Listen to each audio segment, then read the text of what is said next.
And what I notice among a lot of food companies is that they're misunderstanding the correct measurement that they should take for their water. So basically, water measurements can be summed up into two types, either moisture content and water activity. And I just kind of want to take some time and note the differences between these two measurements. And before I go and look at this comparison, what do you see, Susan, when you go talk to a client? Are they using one of these or both of these, and how are they being implemented? I see everything. You can't even imagine what I've seen, from NIR to moisture balances to people doing labs, Carl Fisher, things like that.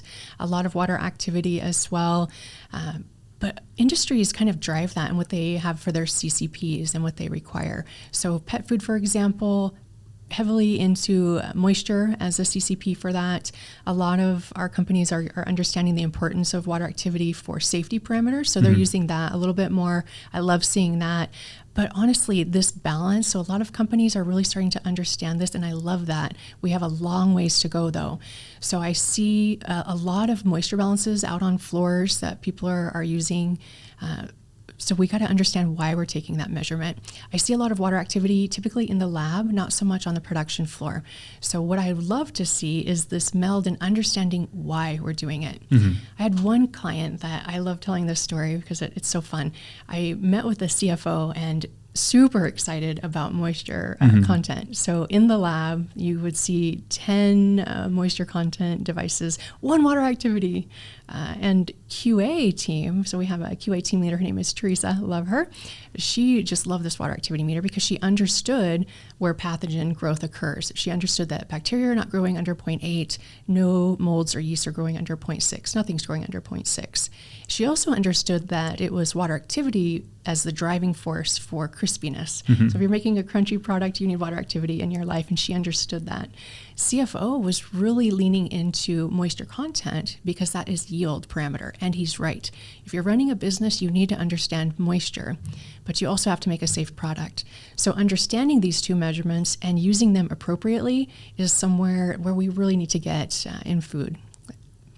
And we have a table here that I think really helps to summarize the difference between these two measurements. So water activity is a measure of energy. It's a thermodynamic principle, and that energy is important because it helps us understand if certain chemical reactions can occur, or if microorganisms can grow, or if texture can change. Moisture content is simply an amount. So if you were able to remove every molecule of water from a food sample or from a product, that would be the moisture content. And that is extremely difficult to do, to remove all of that water and get an accurate reading. Water activity is qualitative, and what I mean by that is even though we get a quantitative number, it's qualitative because we can relate that right back to safety and quality of that product. I see a lot of companies try to take a moisture content measurement and relate it back, but the inherent variability in moisture content makes it extremely difficult to do that.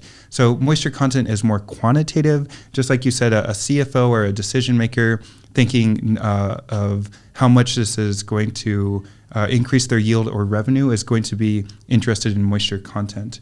Water activity is a driving force for chemical reactions and other things. Moisture content, even though there's a relationship there, it's really hard to understand that relationship. And water activity is much higher precision and accuracy, so it allows us to make the determination and relate it back to safety and quality.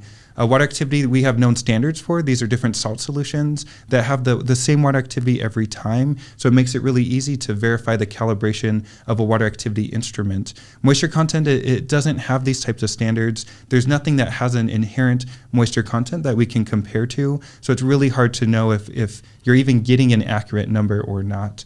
And then finally, water activity is unitless. It ranges from 0, something that has no energy, all the way up to 1, something that has the same energy as pure water. When we talk about moisture content, this is generally expressed as a %, either on a wet basis or a dry basis. So hopefully this table helps you to understand some of the differences between these two water measurements.